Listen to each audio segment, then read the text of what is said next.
Hey, what is going on, everyone? My name is Robert, and welcome back to another Fallout 4 discussion video. And today, we're going to be talking about the specifications of the new Survival Mode Overhaul that is yet to be released, but will be released soon in the future. So this is taken from a post by Reddit user Shane D53. So make sure to go check out his whole post. He goes into way more detail, and just make sure you go check out the post in the description. So before we do get started, I do want to point out that I'm going to be giving you guys my opinion on all the changes and also going over them, so you guys are aware of this. So let's begin with saving. And when I say saving, I actually mean saving your game.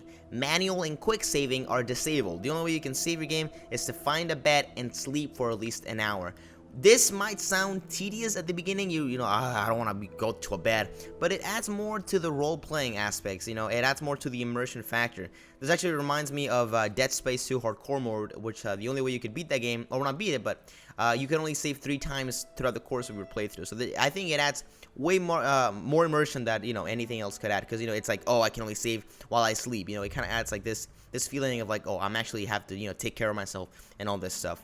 Fast travel is disabled, so if you wish to go somewhere, you'll have to physically travel there. This is one of those things that people tend to do in like challenge videos, like, oh, let's play Fallout 4 or Fallout 3 or New Vegas, and the only way to do it is you can fast travel. So again, it adds more to the whole atmospheric factor, that I'm actually here, and I have to make sure I can prepare for this journey. Maybe you're going to the glowing scene. You have to make sure you have supplies to go there and back, because it adds more realism to it. Weighted ammo. Bullets and shells now will have small amount of weight, which varies by caliber. Heavier items such as fusion cores, rockets, and mini nukes can really drag you down. So again, this is one of those things we've seen in Fallout New Vegas. I introduced this previously, where ammunition had a weight. So it's pretty simple. Just make sure you probably want to only carry ammunition for the guns that you use the most, or even limit yourself to a single type of ammo, or try to somehow manage your system with all that stuff. Compass. Be sure to keep your eyes peeled, as enemies will no longer appear in your compass. As well, the distance at which locations of interest will appear has been significantly shortened. Shortened. Sorry about that. If you guys, when I read this first, I didn't really understand what it was saying. I understand the enemies will no longer appear on your compass, so that means there won't be any more red dots in your compass. So you have to make sure you hear them and follow their noises or their bullets to find them. I think what it means by saying that the distance at which locations of interest will appear has been significantly shortened is when you are going to a location. If you notice that in the compass below, as you get closer, it'll become a countdown from 100 yards, I believe. So that's probably going to be reduced, maybe half, maybe a quarter. But it's going to be harder to get your destination. So one of the big and interesting changes that's going on is the adrenaline. Survival automatically grants the adrenaline perk, which provides a bonus to your damage output. Unlike other perks, the only way to increase your rank of adrenaline perk is by getting kills, hostile or otherwise. The higher your adrenaline rank, the higher the damage bonus. Sleeping for more than an hour, however, will cause your adrenaline to rank to lower. You can check your current adrenaline rank at any time in the perk section on the start tab in your Pip-Boy. This sounds like a very interesting thing. So, shorten it down. Adrenaline makes you have a damage bonus the more kills you get. But if you rest, your adrenaline goes down. So again, this adds, this survival mode. It's not making the game harder. It's creating basically a new game mode. It's kind of like the role-playing mode. It's like you can't quick save unless you're sleepy. You can't fast travel. Your bullets weigh like in real life. Your compasses, you can't tell where your enemies are if you were in real life. And this adrenaline thing, I'm sure that if you were to hold a gun and just start shooting it and killing supermutants, your adrenaline would pump up and you want to get more and deal more damage. So it makes sense, and I think it just adds more difficulty and more fun to the game. Wellness. You'll find it difficult to survive without taking proper care of yourself. You must stay hydrated, fed, and rested to remain combat ready.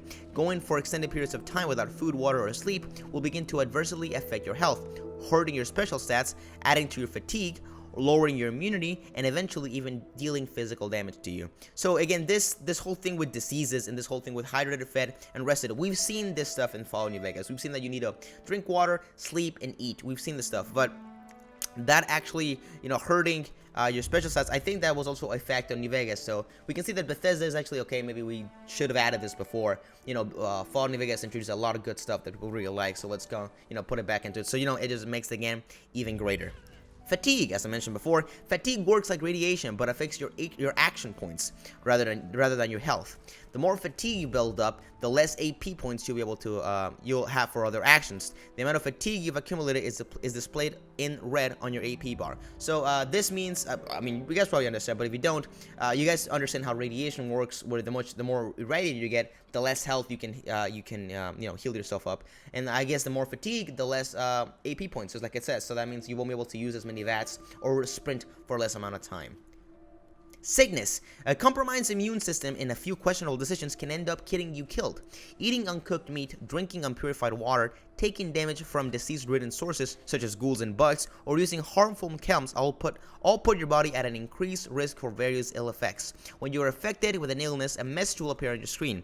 You can view specifics about your current illness by navigating to the status section on your Pip-Boy data tab and pressing R shoulder to view your active effects. So this is the diseases that we've been wondering about, like how is diseases gonna affect the game, and we kind of we pretty much nailed it. Drinking unpurified water, eating uncooked meat, taking damage from, ghouls and bugs and all that stuff. Yeah, getting addicted to chems is not just addiction, it's actually, gets you disease and makes it difficult for your character to go on and having all that stuff. So I'm actually very curious to see how addictions will actually work. Now, are they going to change the way addictions work? Like, can you get addicted before you get a disease, or do you get a disease first and then you get addicted? Antibiotics, which can be crafted at the camp stations or purchased from doctors, heal the various effective sickness. So this is going back to the sickness and all the diseases. Antibiotics, it's kind of like a stim pack, but for diseases. So bed types. This is something actually I'm actually very interested in. The type of bed you're sleeping in determines the length of time you're able to stay asleep. A sleeping bag will save your game and may help you save your life when you're desperate, but it will never allow for a full night's rest and the benefits that come with it. So the main thing to get out of it, it's the benefits that come with it. So being well rested, I think, grants you like an XP bonus, and then actually with the new survival mode, it might actually add more stuff to being asleep. So you want to make sure that where you sleep, it's a nice, well, comfy bed, so you can get all the advantages of other than just healing yourself, saving, and all that stuff.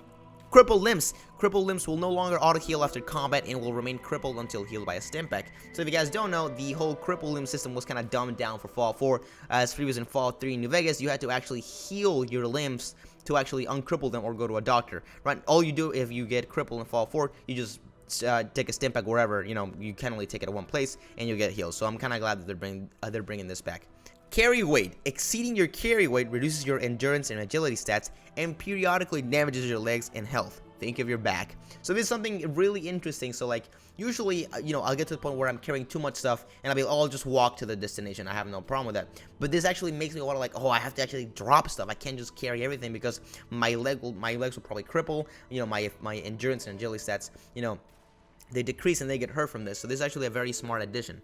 And the final, companions. Companions will no longer automatically get back up if down during combat and will return home if abandoned without being healed. So this is a problem that I have always done. If my companion gets killed or it goes down, I just leave him there and I don't actually waste a stim pack on them because I'll know he'll get back up. But now you actually have to. It adds more realism to like, I need to go help my buddy, because not I won't be able to have him. And I'm sure that if you don't heal him up, they're probably like your relationship status with them will probably decrease. Enemy and loot repopulation. Locations you've cleared will now repopulate enemies and loot at a significantly slower rate. So I never actually really encountered this problem. What I'm assuming it's going to do is like if you clear the Corvega assembly plant, at the beginning of the game, probably it'll take longer for it to be refilled. I actually never thought, I didn't know that this could happen, that a clear location could refill. But that's it. That's all the changes that are happening on the game. I'm going from the post, and actually Bethesda actually retweeted this Reddit post, which I thought was pretty interesting. So what do you guys think of the new survival mode? Do you guys think it's worth a new playthrough? Do you think it's worth going back and going to the game entirely again? Because I think it is, and I'm actually probably going to do some videos on that stuff because it sounds very interesting. But what do you guys think? Do you think they're nailing every single thing they're adding? Do you think they should change some stuff, or do you think they're actually missing some stuff that they should have added? Let me know in the comment section below so I can discuss with you guys. So thank you guys so much for watching this not really quick, it's 10-minute video, discussion video on Fallout 4. If you guys enjoyed, be sure to leave a like below and subscribe for more content. My name is Robert, and I'll see you guys on the next one. See ya.